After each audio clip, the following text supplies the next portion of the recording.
जोडभाई पेठ police station हद्दीमध्ये एक motorcycle चोरीचा प्रकार घडला होता आणि त्या अनुषंगाने आपल्याकडे एक गुन्हा दाखल करण्यात आला होता। सदर गुन्ह्याच्या तपासादरम्यान आपल्याला एक गुप्त बातमीदारामार्फत एक बातमी अशी भेटली की एक इसम एक मोटरसायकल चोरीची विक्री करण्यासाठी येणार आहे।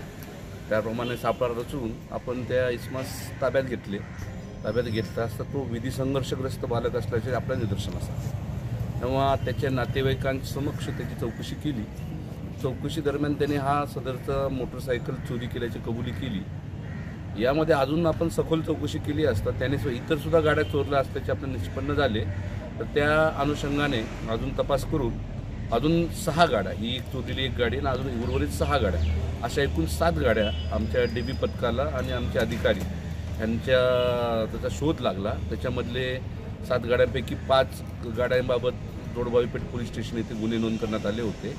एक गुन्हा फौजदार चावडी या पोलीस स्टेशनला नोंद करण्यात आलेला आहे आणि एक अफजलपूर कारण इथली एक गाडी आहे तिथं पोस्ट अफजलपूरला त्याची एक नोंद घेण्यात आलेली आहे।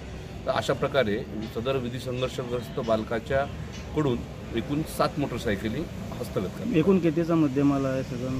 एकूण हा आहे 1,95,000 रुपयाचा हा मुद्देमाल सर्व गाड्यांचा त्यांच्या चालू परिस्थितीनुसार किंमत जी लावण्यात आलेली आहे त्यामुळे 1,95,000 रुपयाचा मुद्देमाल हस्तगत करण्यात।